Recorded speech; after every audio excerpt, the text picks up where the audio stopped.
if you zoom into a letter, you don't want any kind of like weird pointy bits that are sticking out. You can kind of see if the curves are really smooth. Check these few things like the word elevator or zooming into something. And if you see problems with any of those, that might give you a clue that there's more issues. Even just examining a few letters up close and trying to see might help you kind of determine if well drawn or not. Are the fonts you pick actually any good? And I don't mean if they fit the topic or the aesthetics of your project. I mean the quality of the actual font. Is it well made? To help us with that, I invited Alanna Munro, an independent type designer and lettering artist from Vancouver, Canada. To me, her typefaces incorporate something playful while never losing their utilitarian purpose. She caught my attention with her type design live streams on Twitch and recently with her Letter Nerd publication. In a little 16-page booklet, Alanna gives you a quick overview on how to design and spot if it's a quality letter. In my conversation with Alanna, you will learn how she combined a passion for gaming with type design, the problem with marketplaces, Alanna's 3 most important things to check if it's a quality letter form, and about optical illusions in type design. We had a lot of fun assessing 4 bad to horrible typefaces, and you will see pinched shoulders, ease with an underbite, and discover curve speed. So let's learn what's a good font with Alanna Munro. Alanna, welcome to Pimp My Type. Thanks for having me.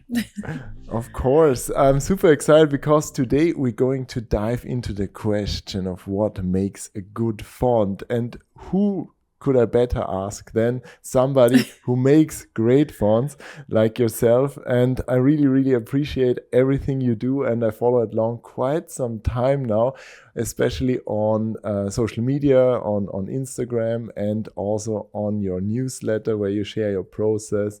And you also have your live stream on Twitch, which is very unusual for a type designer. Do you have many people that also do live streams in the type design community?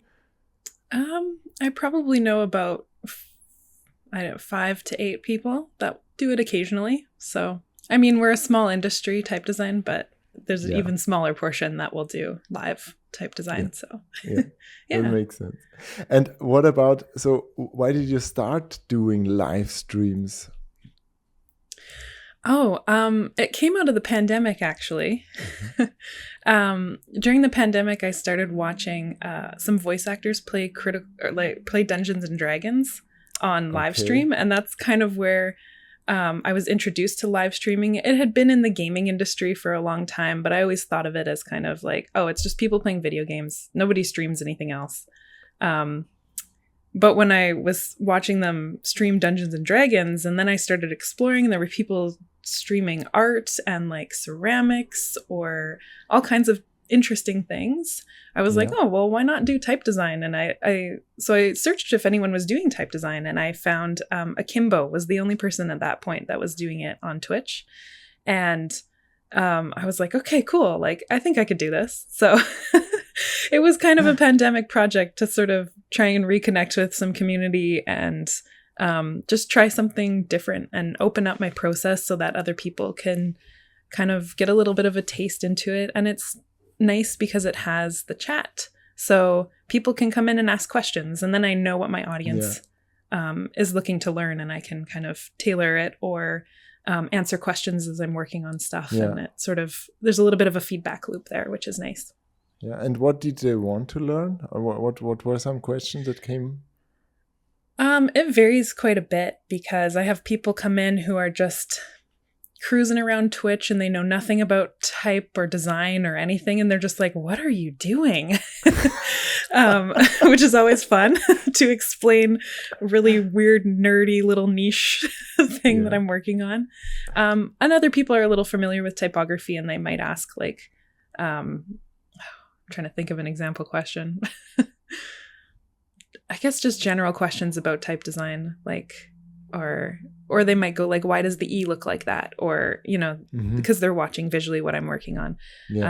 And then I'd also get professional type designers dropping in who are even more skilled and have more experience than me. And like they're offering suggestions and things. And I'm like, yes, thank you. Helping to improve it as I'm working on it, which is nice as well to get that kind of feedback.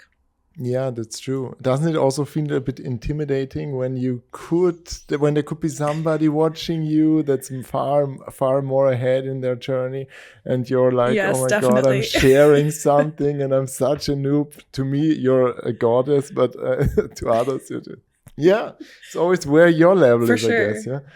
Yeah, exactly. Yes. There's definitely a few people who, when they pop in, I'm kind of like, sit up a little straiter and think a little bit more about what I'm saying. That's cool. But you're also into gaming, aren't you? Oh, yeah, a little bit. Yeah, and to me, when I look at your the typefaces you created, like Kyoshi, which is very playful with this retro 8-bit vibe, or like Avona, which is kind of like in a fairy tale, or like in a role play game or something that's medieval or something like this. So it kind of, to me, you seem to mix this influences of gaming and type design in a way. Also Amberwood, they are all which is kind of calligraphic, reminding me of black letter a bit, or it's something that is just a good match, maybe, or am I making stuff up here? No, you've nailed it, which is awesome. That means the type is communicating where it came from, which is great. Kyoshi actually started in a game. I don't know if you've heard of Animal Crossing, but it's a little game where you have an island and little animals live on your island, but they have a little pixel designer, kind of like MS Paint, in the game. Yeah. And I wanted to stamp the word Kyoshi, which was my island name, onto my island. So I was making the letters in this little pixel designer to then use in the game. And then that's very nerdy. I'm sorry. We're going to go all levels of nerd today. It's great. So I started it in the game, and then I was like, this would make a pretty cool font, actually. So then I brought it into the professional design software and started making it, and ended up calling it Kyoshi after my Animal Crossing island, which was fun. And then which one? Oh, Avona that you mentioned. That was from when I played World of Warcraft. The font that they use in the game is it's not my favorite. So I wanted to make a kind of alternative that gave that fantasy feel. So I was sort of trying to create something that would fit well within that. And so that's where that one came out of. And then Amberwood was actually it was a logo I made for a beer company here in Vancouver that was using very traditional German recipes. Yeah. And I was sort of mixing that black letter top with that sans like modern bottom of the letters.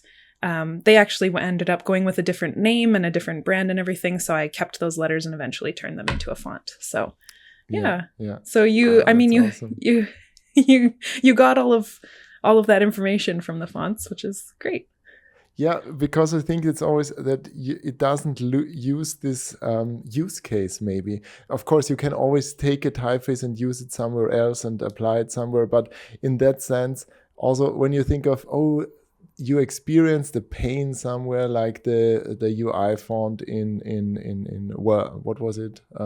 World of Warcraft. World of Warcraft, it doesn't work for you, and then you say, okay, you have to do something better that is in that fantasy theme. I really appreciate it, and which kind of also brings us to the topic where I invited you about what's a good font. So that's I think always the big question when somebody is researching which typeface or font they should use. We can go into the differentiation between these two as well.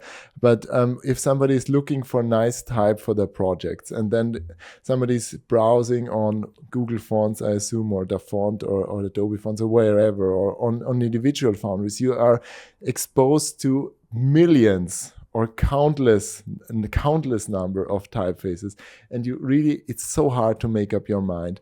And some look nice, others don't. Some are easier or on your budget. Some are affordable, some are not affordable for a project maybe.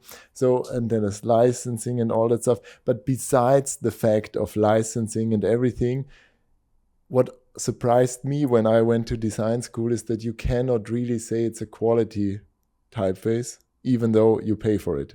So there are so many trashy typefaces you can find on platforms or marketplaces, and you pay for them. But how can you decide if that's a good font? Yeah, for sure. It does take a little bit of time to sort of train your eye and figure out what you're looking for in a typeface. I certainly didn't figure it out until I became a type designer, but yeah, I mean, there's definitely some things you can watch out for when you're, if you just take a little bit of a closer look, most of the time you can tell if it's quality or not. So yeah. There are a lot of choices these days. The type industry has exploded and opened up to so many people being able to make fonts, which is great. But you do end up with some that are maybe a little less quality than others, which is, it's just part of a marketplace opening up. So yeah.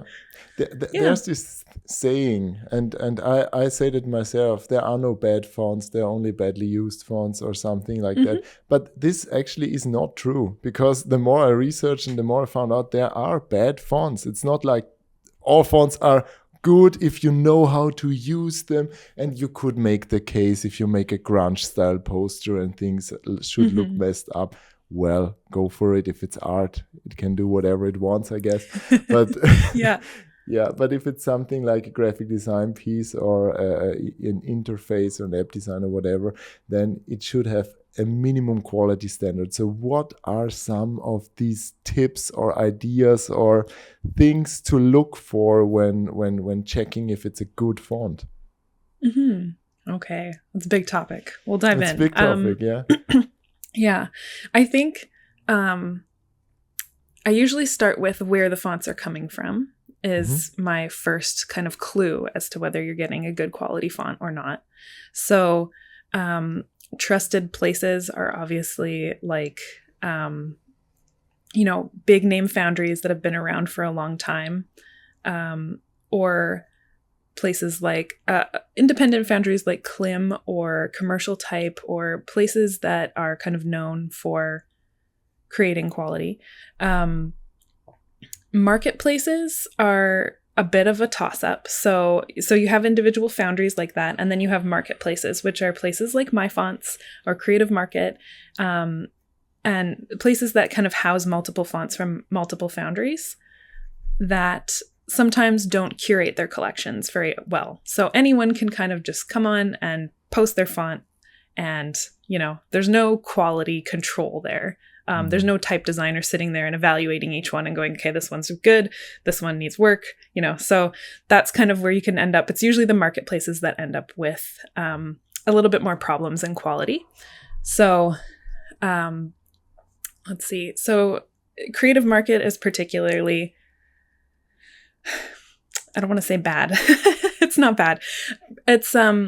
It's a little looser with the rules, and I think a lot more casual type designers are putting their fonts on there.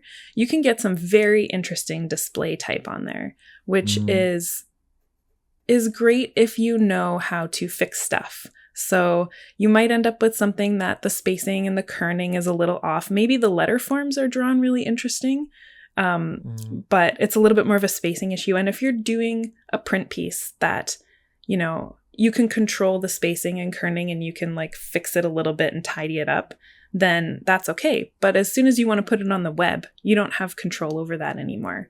You can't change kerning and spacing when it's live text. So it's usually more problematic in a digital project than it is in a print project. So, keeping that in mind as well, that you're going to have to be a little more strict with quality in a digital project rather than a print one. Yeah. So I guess, I don't know, is there, Yeah. What else specific should we look for in letter forms? But I think just to tie into that a bit and go a bit deeper maybe on that subject, the place where you get fonts, I totally agree, because to me that also was a way how I could make up my mind that these are probably good fonts there, that I can find something usable and reliable as well. And there are some great marketplace, or I'm an affiliate partner, and you're also selling your fonts via I Love Typography, and they definitely pay a lot of attention which foundries and typefaces as well are featured there. So that's a place where you definitely can trust them. That's a curated marketplace, so they've really chosen carefully, so that's a good one for sure. So that's their USP definitely, and also that they are fair to foundries. And the other thing is that my fonts, or the font, or any free font resources, there still are, as you say, some interesting typefaces on these platforms. And Google Fonts, as I observed it, also increased in quality over the years. So I think they have maybe a bit different aspects there. Sometimes you kind of find a typeface that works well in a given script, like Myanmar or something like that, where you have very little typefaces that cover that script. So it works well in that script, but the Latin version of it is mostly not working that well because they did not focus on that script then. But people don't see it then, and they just use it anyway. And that's a bit of a problem, I guess, because, you gotta really pay attention to it, and there's still some crappy things on Google Fonts, or more crappy things on Google Fonts than you might find on Adobe Fonts, maybe, because it's as well there it's more curated, even though it's not a marketplace, but it's whatever it is, Adobe Fonts. It's kind of a marketplace. I would consider it a bit of a marketplace. It is sort of a group of lots of type foundries in one spot, but it is curated again. So like I Love Typography is curated. That's curated. If you're looking for independent foundries, typefoundry.directory is a curated list. That's really good. Okay. I'm going to put so this Matt in the Smith notes. in New York has kind of curated a big list of independent type foundries that are putting out pretty good work. So that's also a good place if you want to support more independent type foundries. And I think that's also the best approach, to support them directly, and also to give them your or to license them directly via the foundries. Often they have better deals than on the marketplaces, and at least the money is going to the foundry, or the marketplaces obviously take a share or a part of it, and which is also fair, but on the other hand, if you know that you enjoy the fonts from a specific foundry, you can license it or license them directly on their website. And for sure. And when it comes now to other things, so you mentioned spacing and kerning, which is could you maybe explain a bit? What's the difference between spacing and kerning? Yeah, for sure. So I think the three most important parts of a letter form when you're judging it for its quality is going to be the drawings, which are the actual shapes of the letters, and then the spacing and the kerning are they're kind of two parts of a whole. So when we're designing letters, we'll design the shape, and then we will try and put a default amount of space on either side of the letter. And that works in most cases. So especially if you have a symmetrical letter like an O or an H that has the same on both sides, the spacing will work in more situations. But if you end up with a kind of awkward shape like an F, right? It's straight on one side, and then it's kind of like got this weird, like a whole bunch of gappy space on the other side. So you do your best with spacing, and you try and make that default work as much as you can. But some letter combinations don't cooperate. So we have to go in and add, type designers have to go in and add a kind of an exception to the spacing rule. So saying like when an F and an A, capital, think of the capital ones. So when an F and an A show up next to each other, we're going to minus the space and squish them in a little bit so that it creates an even texture throughout when you're typing like lots of words and stuff in a row. Yeah. So a lot of most professional fonts will include kerning, and but some people who haven't quite reached that level, or they've made like a really crazy display font and it's hard to kern or something, sometimes the quality can lack in that area. So those are checking combinations like capital V and an A. And if you notice, like if you type out elevator and there's like a huge gap in the middle of the word, you know that there's probably not a good kerning table in there. Yeah. And that's something that you're going to have to watch out for, is that like maybe the spacing is a little bit off. And that might give you a hint that the drawings might be a little off as well if someone hasn't sort of paid that close attention to it while they were designing. So yeah. So the space before and after a glyph or a letter, that's included inside that letter, which is the spacing then, and kerning is between individual characters that then should fit together. Okay. Yeah. And the thing here is, as you said, you want an even color, you want an even text. You do not want an elevator, you want an elevator. And because it might be misguiding, since this visual or this Gestalt principles, like the rule of proximity, things that are close together belong together, and people just put them, or they relate to each other, and you do not want them to fall apart. So that's if you just, as a rule of thumb, that's a good approach, just looking at a random or a paragraph of text. And if you feel like that there are some things closer together and further apart, then this might be a good approach just when it comes to the spacing and kerning. And I think this is something most people will get and see. But what's more tricky is when it comes to the thing you said at the beginning, which is the drawing quality of a character. So what should we look at there? What makes a good or well-drawn character? Can't we draw whatever we want, Alanna? Yes, you can. But okay. but I mean, drawing is obviously going to be very subjective as well, like the drawing of the characters, but there's a certain kind of proportion or balance that readers are looking for, because letters are something that we're used to. We've seen a lot of them, and kind of in this very specific way. So there's a long history there of other typefaces and letter forms that our current ones are based on that we need to incorporate. And this is more, I guess, you need to be more critical in a text situation rather than a display situation, because of course there's a lot more room to be playful and unique in a display font, but text font typefaces for reading are where you really need to focus on making sure they kind of follow that what we're all used to, that history and stuff. And so you can look at things like quality of the curves and stuff as well. Like if you zoom into a letter, you don't want any kind of like weird like pointy bits that are sticking out, or like if you can kind of see if the curves are really smooth if you zoom really far in.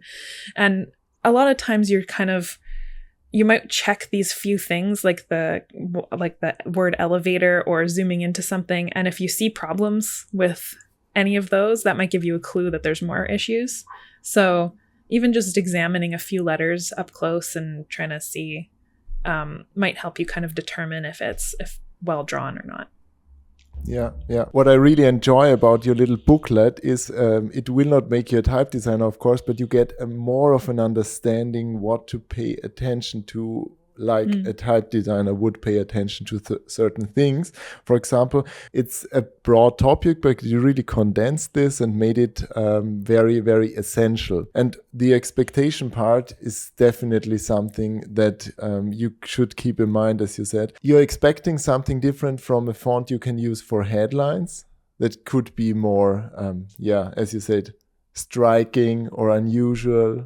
And there is definitely something you have to keep in mind, like that the text for your body text is calm. It doesn't draw the attention to the letter shapes, more to the content, and it's more even since you want this to work. And this is something that always fascinates me most about type design and typography, which is that everybody can see if something is off or not working in cases like these, or you can get annoyed by this. But if it's working and it's smooth and everything's fine, nobody will see it. It's just like you don't notice it's exist. there. Yeah, and that's the thing. That's so interesting, because if it's a very, very outgoing font for a title or something, or a headline, then people will say, oh, I really love those shapes and it's playful or it's crazy or whatever. But nobody will say this about something that's very calm and toned down, and it's just there. It's just like invisible. Yeah. So that's interesting. And what you also said, or what you also wrote, is like this part of the history and how things come together, and that there are some expectations. And about the curves and the vectors, when zooming in, that's a good thing. You really got to pay attention if something's bumpy in there or unexpected, I guess. Yeah. If things do not really align or look strange, or maybe some... What I'm always very irritated by is when you have uneven strokes. So some similar letters seem to be a bit thicker than others. Particularly anything with an angled stroke is very tricky to get, because there's an interesting little visual thing that happens where horizontal strokes, if you make them the exact same as vertical ones, they will appear heavier. So if you have like 100 units on your vertical and then you have 100 on your horizontal, it'll look kind of like chunky, just because that's how our eyes and our brain works. So we usually make a little compensation, an optical adjustment, and we'll make that a little smaller, the horizontal. But verticals also need adjusting, diagonal strokes also need adjusting, and that one's a lot trickier to get. You really have to rely on your eyes to sort of judge the evenness of the stroke. So checking out those verticals set next to a horizontal, like put some H's in there and then some V's and W's and see what's going on.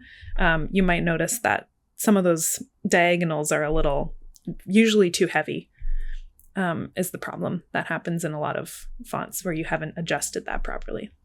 Yeah, that makes sense. Yeah, it's hard, because these are the things you have to rely on by looking at them. And when people look at a, let's say, very geometric typeface, a clean typeface like Futura, they just assume that this is a perfect circle or perfect. It's just like mathematically perfect, but it isn't. It's just it looks mathematically perfect. Yeah, it looks. And that's the thing. Yeah, and that's the thing. There are a lot of typefaces out there that do not work because they look off. They look wrong because they did not pay close attention to these rules, these optical rules that certainly are there. But these rules are harder to grasp than like just the mathematical rules. Also, it's easy to make stuff with math, especially with in a computer program, because it like tells you exactly how many units this is wide and stuff. So you can make everything the same mathematically, and then it'll look wrong to our eyes because we're not mathematical creatures. We have our brains and eyes work together in a different way, and we need to optically compensate for that. So. Yeah, that's true. The optical compensation, that's the hard part, I think. Yeah, that's definitely the hardest part. And is there another quick... next level. Yeah, that's true. Next level. Is there another quick tip that you can give us when it comes to smooth curves and things, when it comes to the quality of the shape of one character? That's a tough one. You can look at curve speed as well. So if you picture like a little car driving on it, if you have a lot of like long, slow curves and then like something like really abrupt that you feel like the car would go really fast around, then that's usually a sign that the curve speeds are not really matching. Like maybe around one letter it's really quick and then other letters it's like big and flowy. Which there's natural variation in the shapes, but just trying to look for something that's a little more uniform throughout can give you a clue that it's been considered and thought about. Yeah, that makes sense. So to make this a bit more practical and tangible, I'm also putting this out as an audio only. So if people are only listening to this, they can take a look at the blog post that I'm sharing as well, or maybe check out the video at that part. But we're going to do our best to describe it. But just to give this some more examples or ideas, I collected a few examples that go from less obvious to more horrible. Okay. Ooh, this should be fun. Yeah, I just want to get your reaction on those. And sure. This is, for example, here a typeface that if you want to, you can describe what you're seeing just for people so that I can learn as well how you would describe this. Oh, yeah, sure. Yeah, so we've got like a really heavy... it's almost a serif. It's kind of got these little wedge-like ends that make kind of a little thin serif almost on the edges. Let's see. Yeah, very high contrast. We've got super hairline thin bits and then very thick on the rest of it. Quirky, lots of bounce to it for sure. Yeah, so things that stand out to me, the first thing I noticed was the leg of the K. It's like this little thin kind of swashy bit. And I would say that it's too thin. Like it needs to kind of match the stem of the K in thickness, or at least feel that way optically. And it's looking quite thin in comparison, as well as the round shapes. So the O right next to the K, that might actually be mathematically the same, but we need to adjust the O to be a little bit wider to take up that same amount of space. So a lot of the round shapes not vertically. So yes. Yeah, you can keep the super thin parts of the top and bottom, right? But it's keeping those stems because you're creating a vertical rhythm, right? So all your vertical strokes you want them to be sort of a similar weight. Which is usually easy with a straight one. And then rounded, we need to make it actually a little wider optically. Or mathematically wider, optically correct. I'd also say like, it looks like the uppercase has a bit, there's only 3 characters here, but a bit of a proportion issue. Like the F and the T feel very wide, but the D feels very crunched and condensed, right? So, looking at capitals next to each other also helps as well. I don't know. Do you want me to keep going? There's more.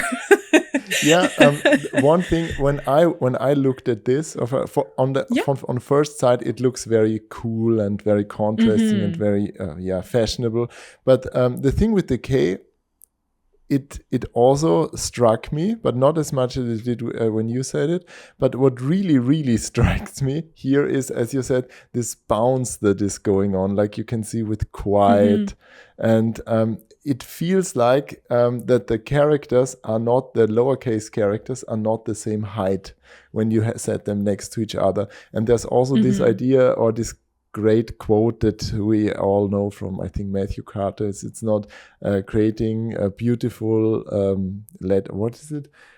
Type design is not creating beautiful letters. It's creating a group of beautiful letters or something, or a beautiful group of letters.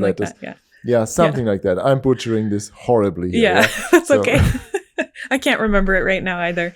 I mean, the idea is that you're creating a set that will all go together in different combinations, right? So, and when you look at the word here, like quiet, it's hard because the I really seems to sit anywhere, the Q as well. So it's not really a lot. To me, it's just like all over the place. It might work for one word or something like that, and if you adjust the spacing in between it, and also the kerning seems a bit off here, the longer you look at something, the more flaws you will find. The first impression might be good, but then again, I think it might be a bit problematic. And it's a very interesting concept, but it's cool. It's difficult to manage those really sharp curves as well. I'm sure it is. As you say, also the O seems very narrow compared to the E, for example, here.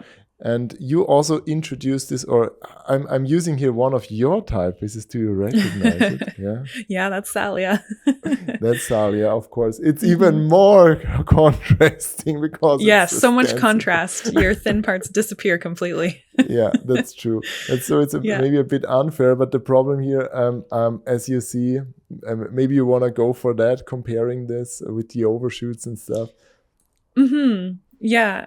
So, like managing that, the stem on the art, managing those sort of, what are we calling those? The really sharply angled terminals.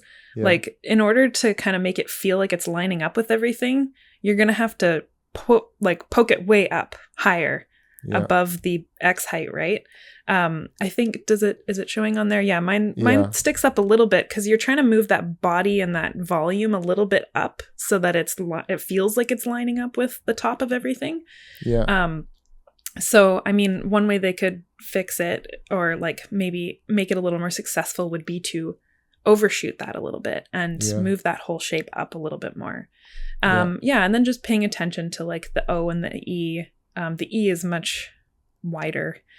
You can see a little bit on the E what I was talking about curve speed, where the left side is nice long curve, but the right kind of comes out on the E, sorry, not the O.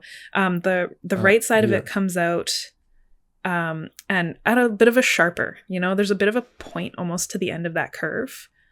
Whereas, if we made that wider and rounder like the other side, it would feel a little more unified. Yeah, that's true. That's true. Also, I feel like the axis or the angle here is a bit more tilted to the left. Yes, there's a bit of an angle there. Yeah. But the O is very upright. Yeah, it's a horizontal. So so these are all the things that I would see here, but I'm not a type designer, I'm just a type nerd. So, okay, let's move on to something else. That's also subtle, but maybe you can again describe what you're seeing here. Oh yeah, it's a sans serif, very geometric, super round O's, straight shapes all over the place.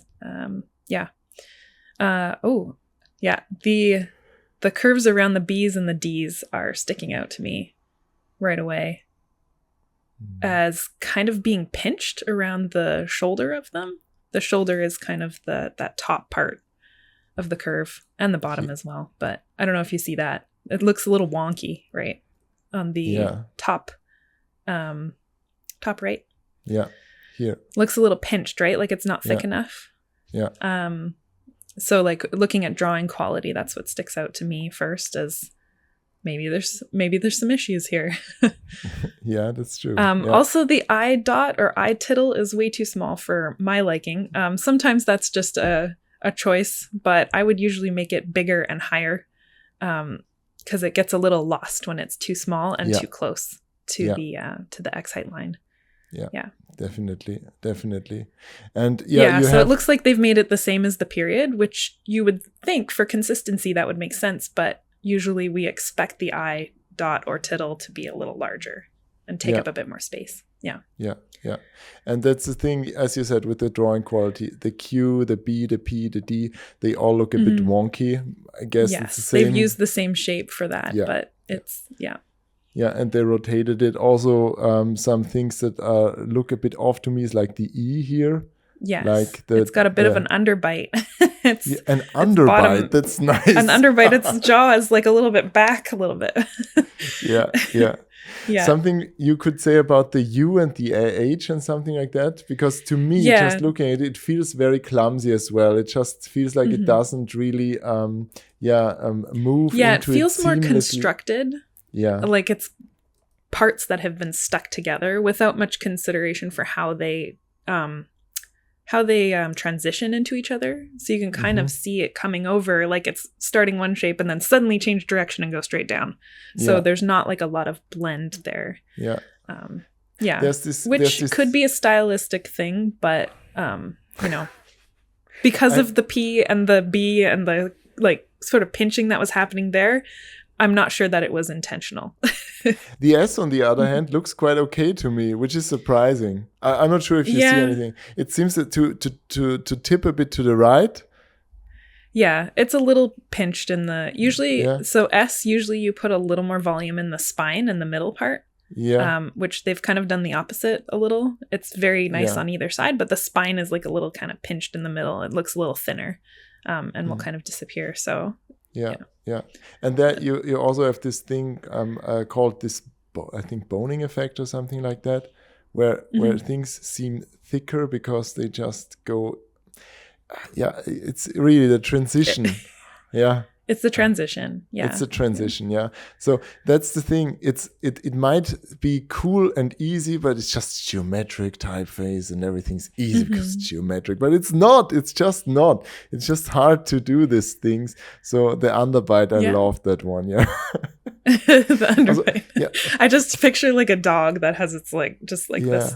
And I think this kind of typeface again, it's hard to use this one even in a display context, because it's not, to me, it's not weird enough to stand out. Yeah, exactly. It's not interesting enough. It just feels like not perfect enough to be perfect or geometric, sober, whatever. There's still something, and not intentionally broken enough. So it's in this. Yeah. So, and another thing, if you're going to try and use this for reading, like at small sizes, there's issues with like the E, is that aperture where it's not open enough. So that's going to start closing up at small sizes, right? The S is very open. So it's like not consistent in that way. And then as well, like things, the joins, like where the R and the N, and the H kind of like join into the letter there's a very small gap there. So again, that'll start kind of just like so mushing together at small sizes. Yeah. So usually you want to do a deeper cut in that if you're going to use it for text. So, I mean, this is intended for display, but I kind of agree with your thing that, you know, it's not weird enough to like create something interesting. Yeah, that's true. Okay. Moving on. So you will suffer now a bit, I guess. So this is another sans serif. It's a little more condensed. It's like slightly less geometric, I guess. Oh God, the V. Sorry.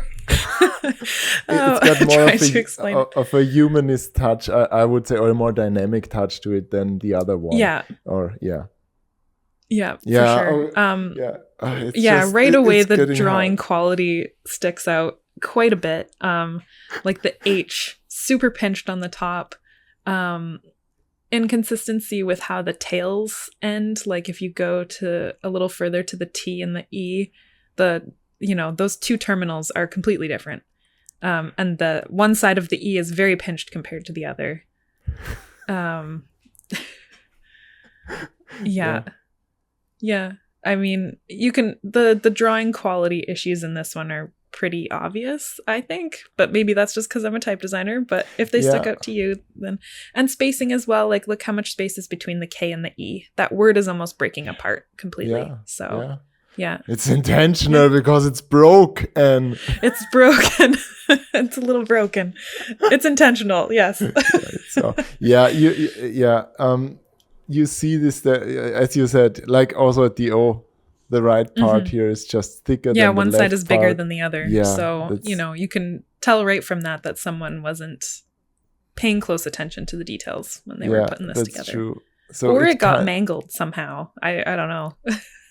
It just something happened to the code. maybe. Let's say it was that way. But here again, as you said, how this transitions here, the A center of the Y is just very wonky. Like it's normal to add contrast to things, but it's added in such a unintentional and uneven way, I guess, in this one.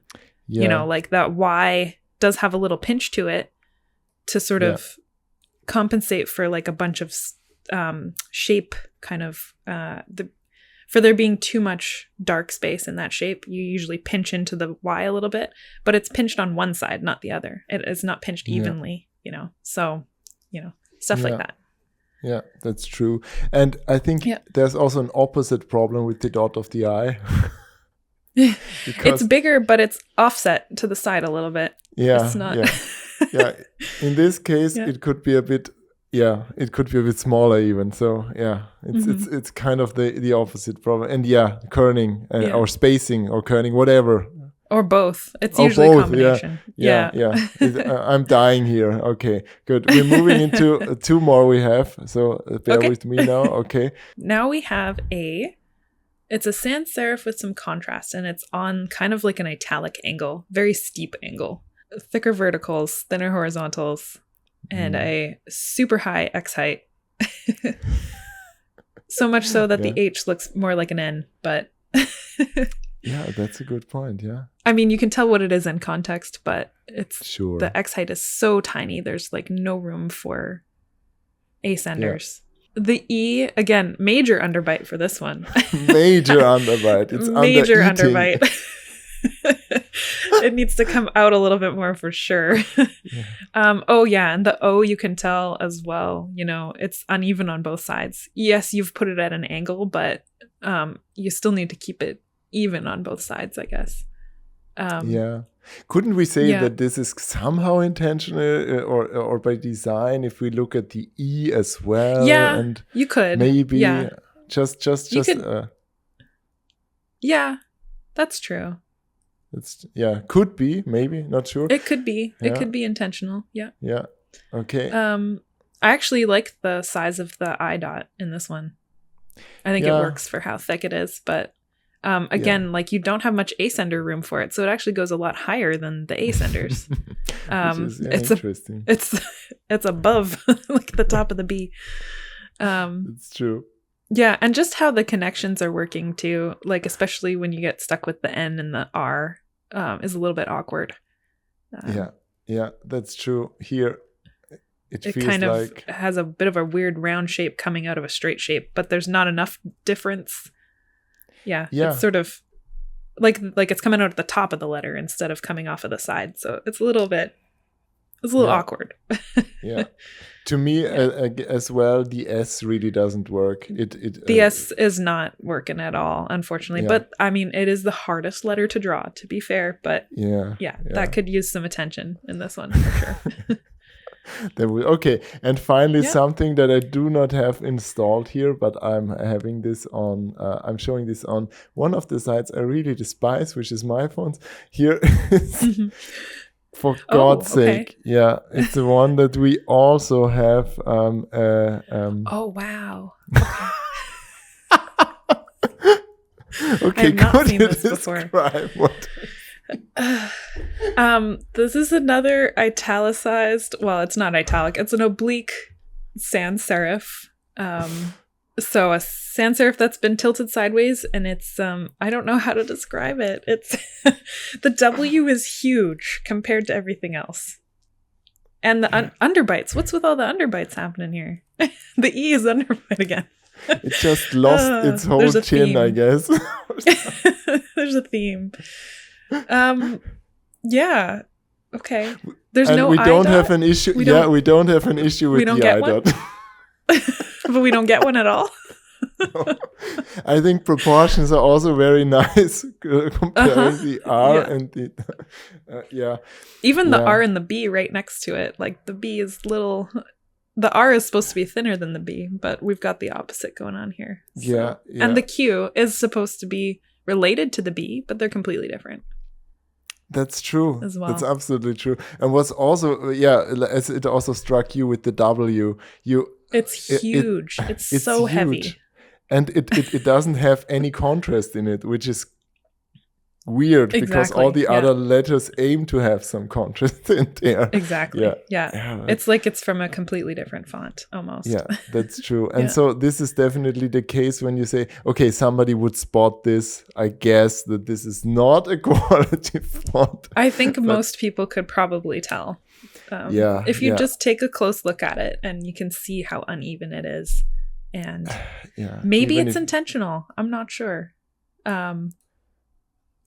It's hard to say. It's just some people make fonts for super casual spaces, but you know, in professional graphic design, I probably wouldn't touch that one. Yeah, there's other options for creating a casual atmosphere.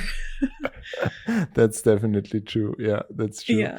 So but thanks for playing along with me so that we have some tangible examples and some shivers down our spine.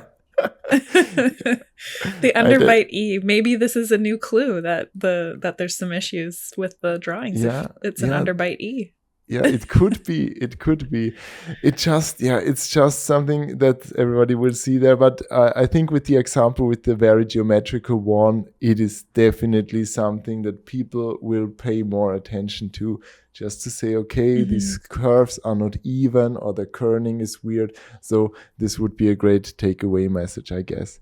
Is there anything that you would just, as a summary or as a takeaway for assessing a good font? And maybe just also, we could, before we do that, what's again the difference between font and typeface? Because we're kind of using them interchangeably here, but it's not, isn't it? Yeah, it's interesting because they're historical terms. You know, the typeface was the overall design. The typeface is the thing that you see, and the font is the thing that you use. So in metal type, the font was literally a drawer of metal pieces that were all the same size in the same design. So like 12-point Helvetica or something was known as the font. So when we transitioned to digital, the font became the digital file. So you're talking about the thing that you're using, and the typeface is the design elements that are kind of bringing it all together as one thing. So typeface is the thing that you see, font is the thing that you use.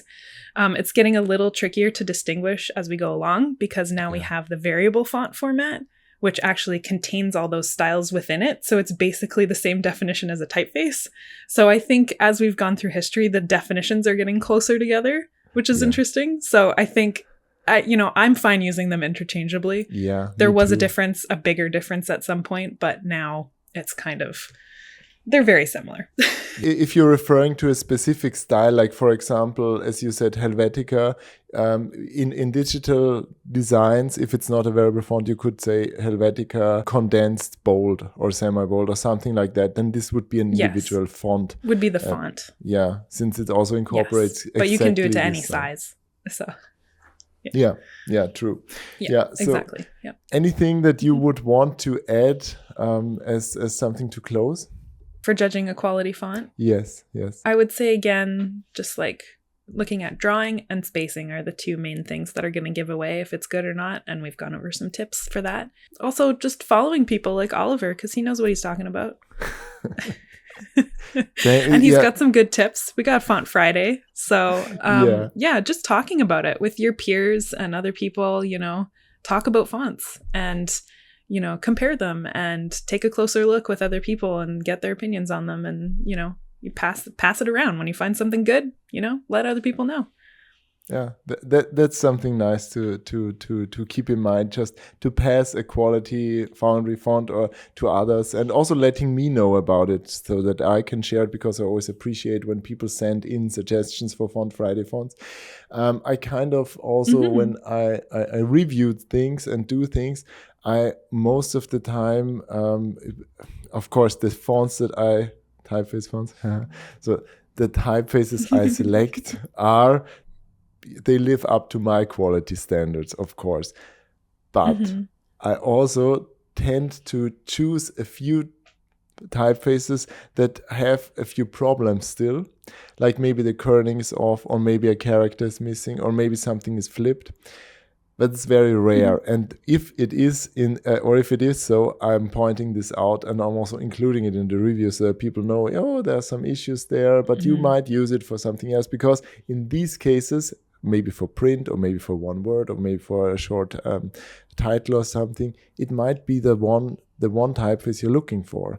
And so just to be aware of that, because there's also this nice analogy with shoes. You can wear your flip-flops on the beach, but it might not be appropriate to go for a hike with them. So you always have to choose which typeface is appropriate for which. I'm not sure who said this. That's a good one. Yeah. I have to think up of him.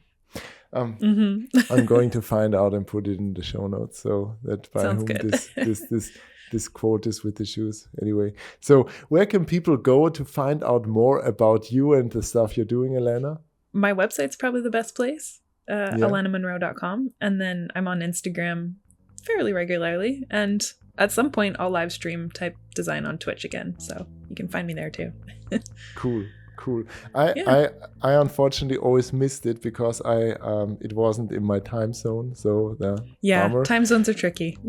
Yeah, since we 9 hours are between us, so my day is ending and yours is starting. But anyway, I'm glad that you made it. I'll link everything in the show notes as well, and I'm also really recommending your booklet about type nerds. Designing quality letters, which is a really very compact guide just to train your eye a bit, and also you also attach some nice gimmicks, some stickers and and stuff that everybody I'm sure will love. And yeah, so thanks a lot for joining, Alanna, and I hope we see each other next time.